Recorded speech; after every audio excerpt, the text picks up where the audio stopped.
okay? Right. And here was the commander. When I was there, it was DeMayo and Lucy. Okay, this guy was here until 51, so you served under Wilson and DeMayo, and you left in when? About 52, the early part of 52, January, February. Something like that, yeah. Yeah, those were the battalion commanders. Okay, and it gave a little history of the 58th and Field. You came for a document. Now, I got The XGIs to send for their medals. They're up there somewhere. it's supposed to be let's see. Now they got the UN, that's UN offensive, the Yeah. CCF intervention. I think it was 3 or 4. 3 or 4. I know they call that spring offensive. I don't know if that's the same one. I don't know. But I was in that spring. No, you were in the offensive. spring because I got there right after. Oh, what was that? That was Thanksgiving of 51. And the train would go, and they'd have to bar the engine to take the train away and move another train back and forth. And when I got out to the outfit, oh, in the service battery, it was late at night, and I know it was cold. And I went into the tent with you guys, and I was really exhausted. And you know what I remember, Staley? I went to sleep that night. You know, I didn't feel good. And I could hear upright and a few guys talking about me, you know. Say, yeah, folks, Staley was, you know, Staley, sorry, we're up. I guess it's, well, I would say, Lord, look here tonight. That was a word I used to say. Yes, I remember that and very they, distinctly. you know, classified me by that word. But man, I had a tooth pulled, I think, one since I was over there. And that what had me sick that night. I was sweating in January. Or whatever, the cold, it didn't bother. Yeah. Leo, you know, Leo took a bath in the snow over there. Yes. Yeah, Lee was a bull. That's the only way I can describe him. Yeah. I believe if a person could get, what's the name of it? I'll tell you in a minute. Get in touch with the VA of California State. Yeah. They could track him down. Well, we did track him down. John Chapriti. Remember John Chapriti? He was a cook. Mm-hmm. Okay. We sent to the local newspaper in Petaluma, California. That's where Leo lives. Yeah. And we put an advertisement in the paper, and 2 people replied with the address, the same address, these 2 different people. And this one girl said she remembered dealing with him because his father used to breed cows, milk cows. And we sent him a letter, and he never replied. Either 2 things. Either he just refused to reply, or perhaps maybe Leo's not alive. Yeah, it could be either. Yeah. And then it may not be neither one. Yeah, right. Maybe he's alive too. You know, I don't ever like to put it actually. Well, you know, way, the thing is, we sent him a letter, and you know, it was advertised with me, and he was never in good shape. He was tremendously overweight. Yeah, he was a heavy guy, big bull. Right. Nice guy, though. He was a guy anybody like to see again. Right. We had a good crew, and you remember we used to get up at what time in the morning? About 4:30 in the morning, to start cooking. Yeah. And we went to what? 7:30, 8 o'clock at night before we were finished. And that was a long, cold day.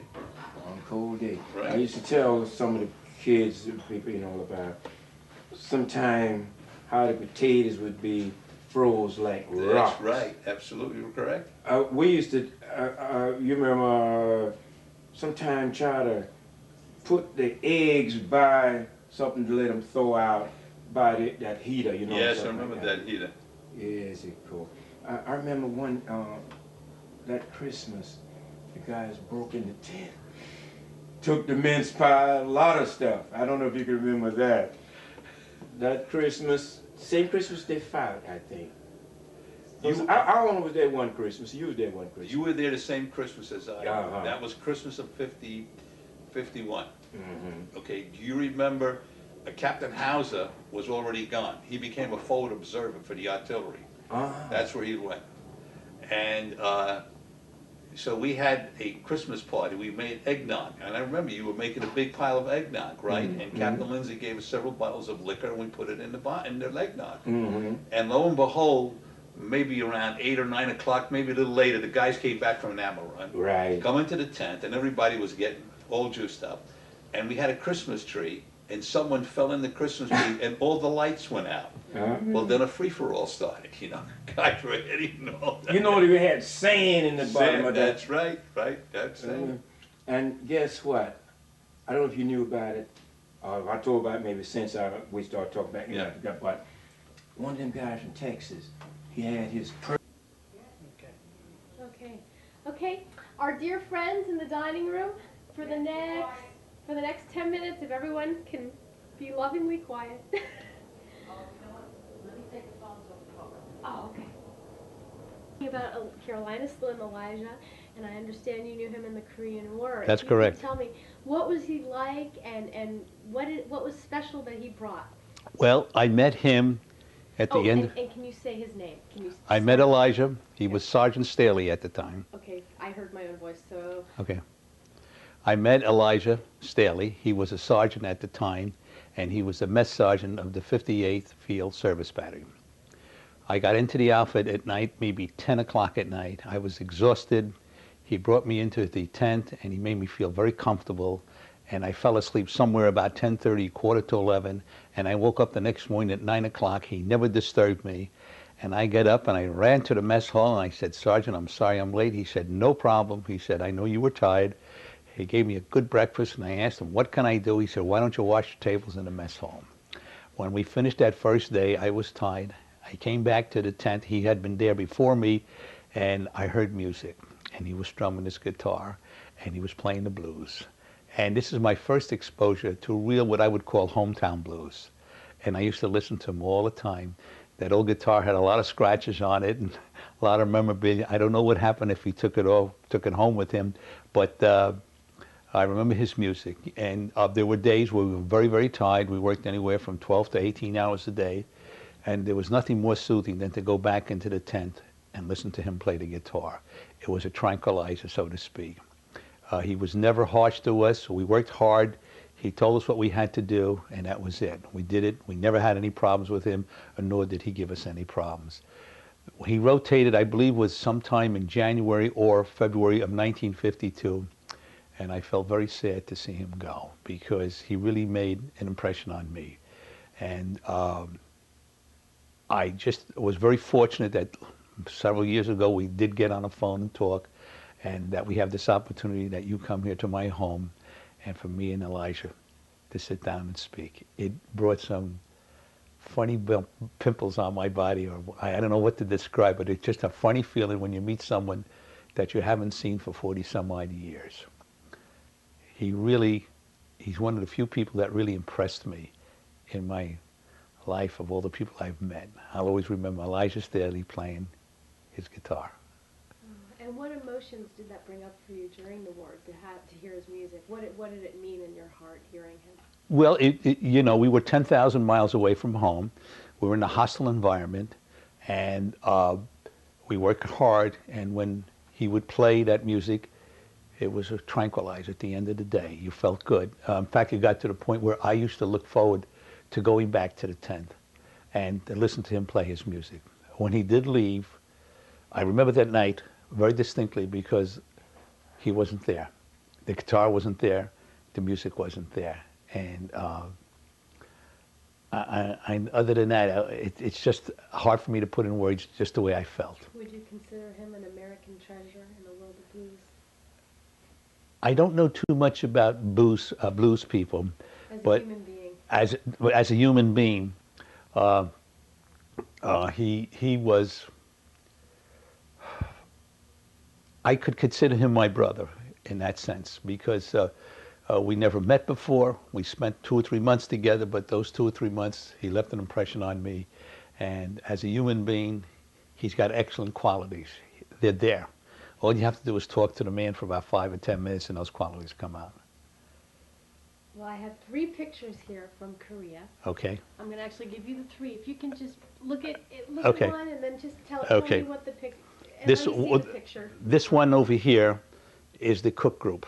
Okay, and then you can, okay, then just put it down and now tell me. Okay, these were the people, I think there was 7 or 8 of us. We used to work, there was a sergeant in charge of the crew with 2 helpers. We used to cook for approximately 100 men, 3 meals a day. And each group, each staff, we would work one day. And we would start getting up at 4:30 in the morning, and we would finish anywhere from 7:30, 8 o'clock to 8:30 at night.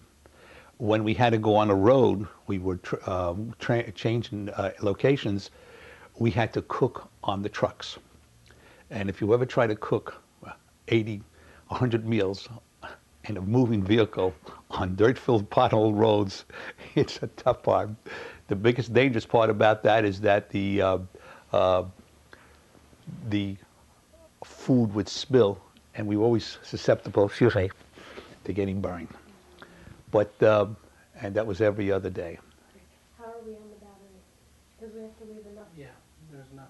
There's enough, okay, let's go to the next one, and then just keep it real, Okay. just real brief. Right, this is the one where Elijah and I were sitting up on a hill. There were problems over there sometimes, and they wanted to put a machine gun up on a hill to give us a field of fire. That in case of an attack, this is where we would go with the machine gun to more or less protect the other fellas, the troops down below us. If we had to, what they call bug out, that means when you were bugging out, you had to get out of there in a hurry because they were coming down on the other side of the hill. And that was to protect the rest of the men from the fire of the enemy. Thank God all the time I was there, we never had to use him. And because I don't know if I would know how to use it, honestly. You also showed me that picture of the floodlights, because we want to show that. Yes. Well, what had happened at night, there was always a lot of activity. When I talk about activity, the artillery would be firing all night long, and also there was a weapon called a quad 50 caliber machine guns. What was it? It was 50 caliber machine guns mounted on this tripod, so to speak, and that used to make a lot of noise. And at night, when there was a lot of activities, these guns would be going off. So in order for these guns to aim at the enemy, they used to have these searchlights on these mountains from one end of Korea to the other on the battle line. They used to shine on the clouds, and they would reflect off to the clouds, and they would illuminate the entire battlefield.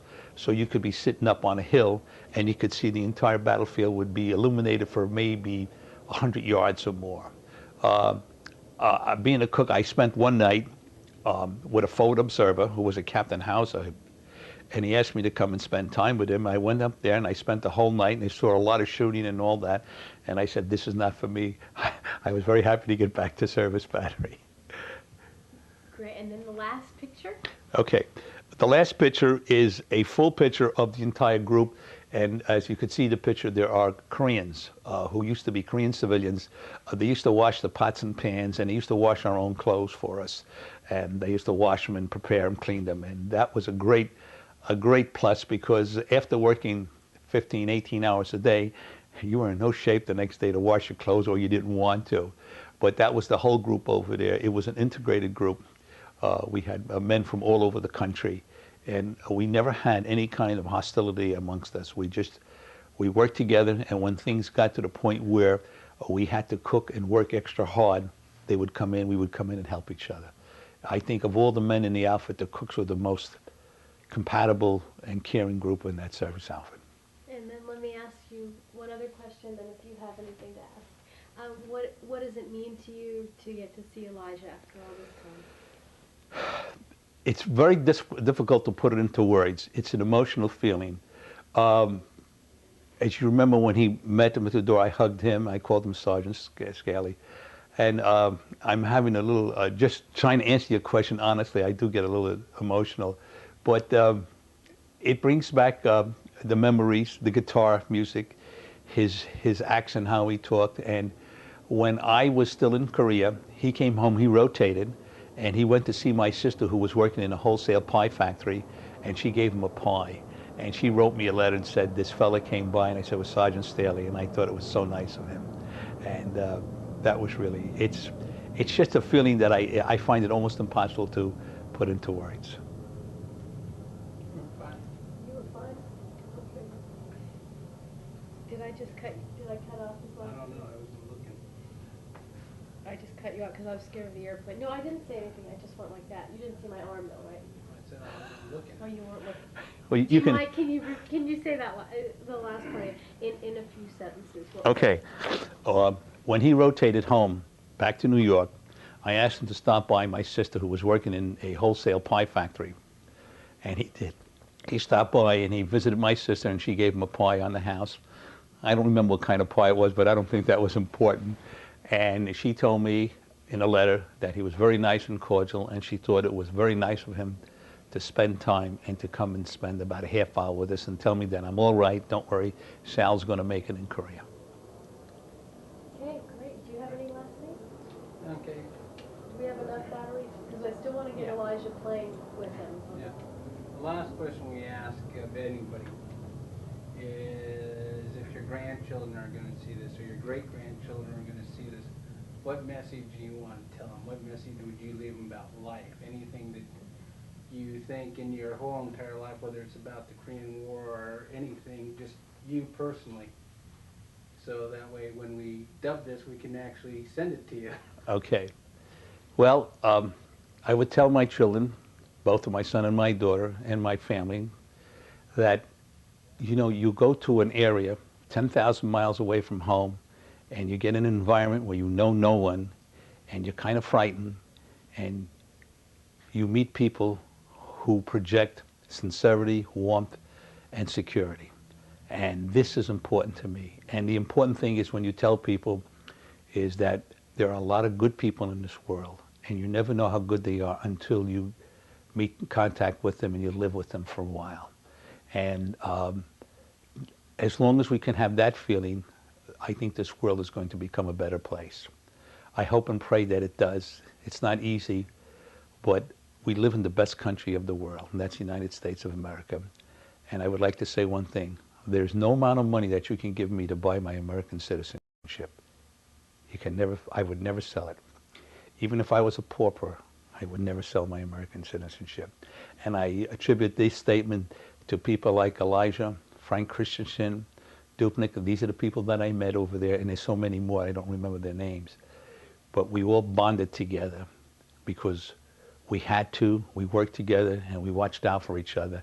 And this is a bond that develops, and you just can't duplicate it, and you can't manufacture it. It has to be a one-on-one and one-on-two, whatever it is. If there's a problem, people came over and helped us, and we helped each other. Other than that, I don't know if I answered your question fully. You sure did. Cut. Thank you. Okay. Song you played in Korea? I can't remember actually. Yes, you Oh, can. yes, you can. Come on.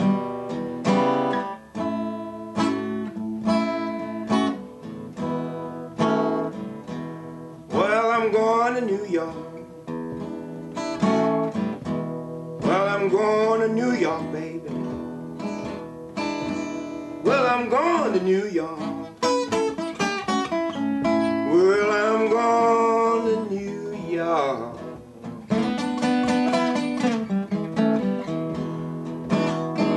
Well, I'm going to New York, baby. I'm going if I have to walk.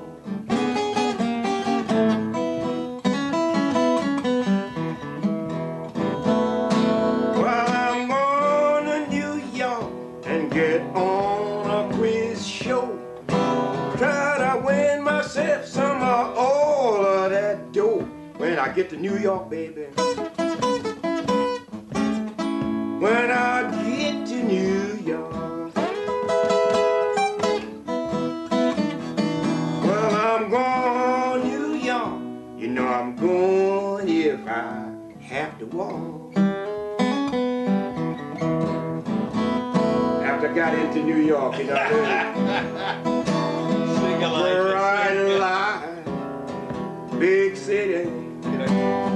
You know it's gone to my baby's head. Now you know how I used to feel when I used to go back to the Bright tent at night listening to this music.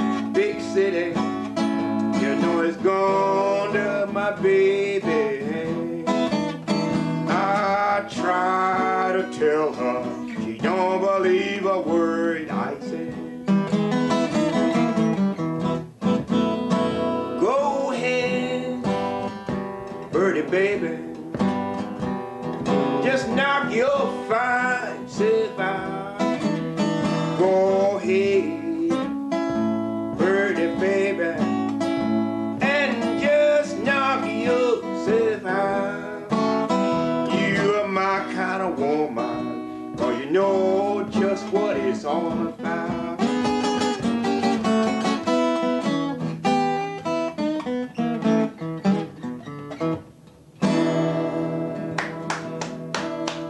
Oh, man, did that bring back memories? Oh my God. Whew. Every time it rains, you know I think of you. And at the time, baby, when I feel so blue, when the rain starts falling, my love comes tumbling down. And it's raining, teardrop from my eye.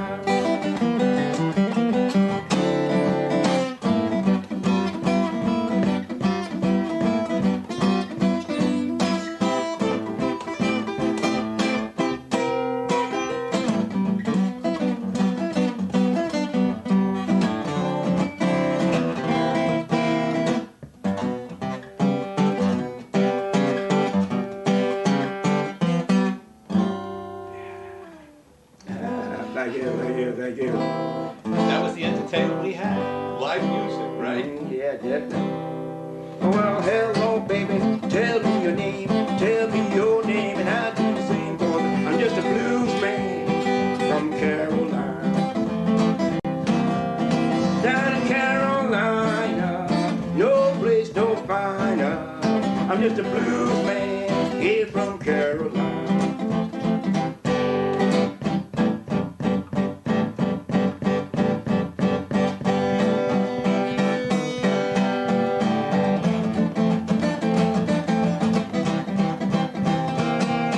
I'm a blues man, and I'm from Carolina.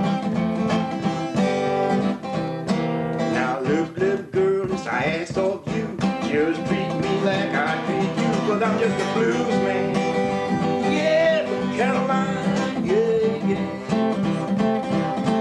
Yeah, yeah, yeah, yeah. Ha, ha, ha, ha. Yes, I'm just a blues playing daddy. Yes, anyhow.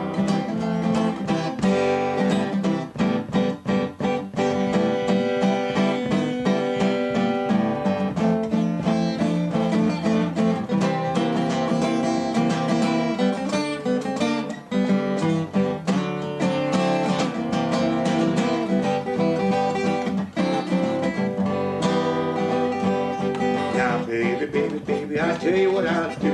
I win the New York lottery, I give the money to you. Yeah, yeah, little girl, that is what I do.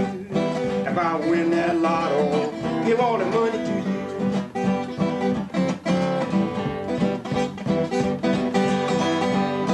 Now, baby, baby, baby, tell me your name, tell me your name, and I'll tell you mine. You know about that, baby, everything will be fine. Yeah, yeah. Down in Carolina, where everything's fine. Yes, I left my sweet baby down in Carolina.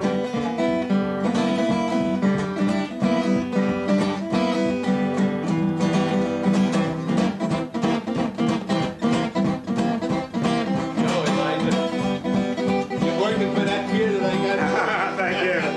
Yeah, down in Carolina, baby, where everything's fine, yeah.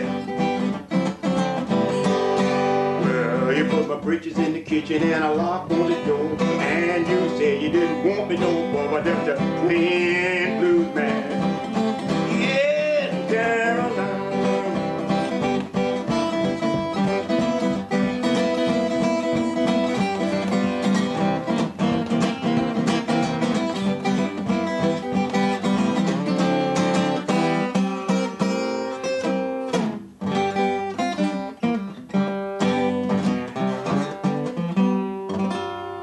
And at that time, we'd open up a can of beer, and we'd give him, because he got awful thirsty. And if he had a beer or two, he'd even sing more.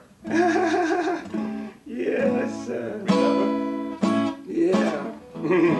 And guess what? When you were playing the guitar, what were you sitting on?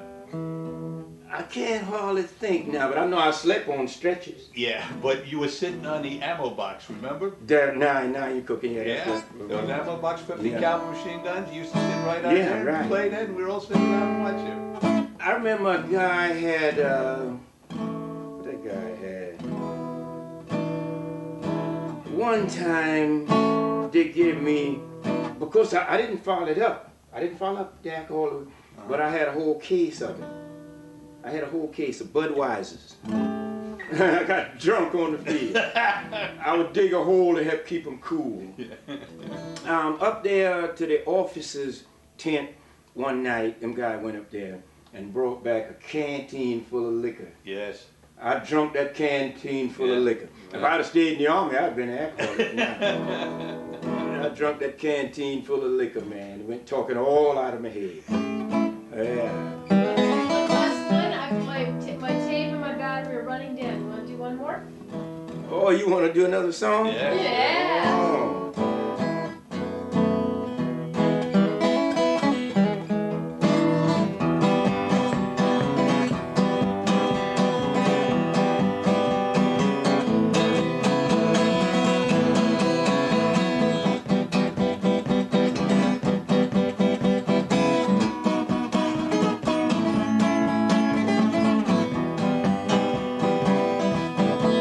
Well, you know that that ain't right now, baby, to stay out all night long. Well, you know that ain't right now, baby, to stay out all night long.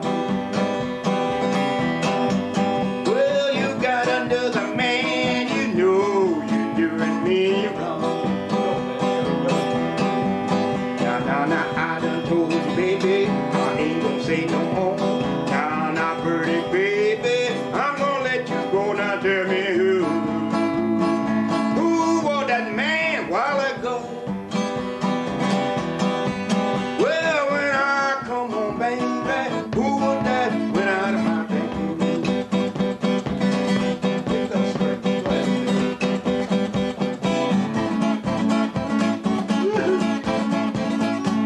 The guitar's hot tonight. I'm gonna burn up in your lap.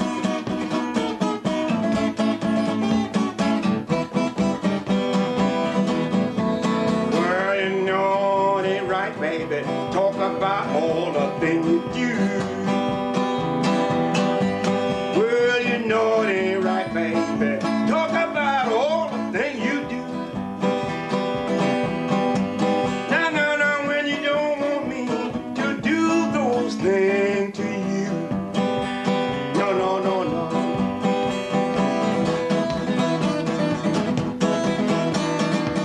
You got it. You got it.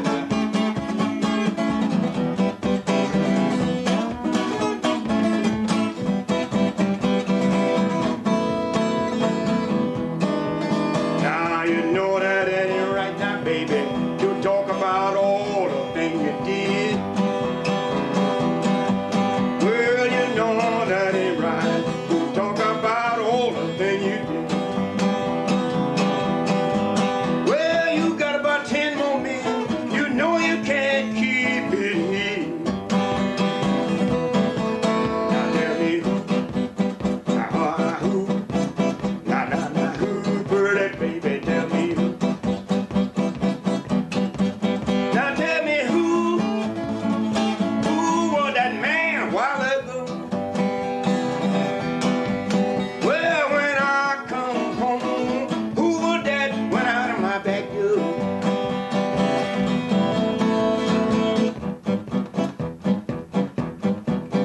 You're hot tonight.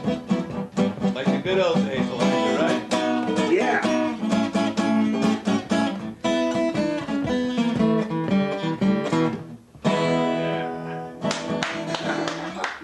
That brings back old memories. Yeah, Huh?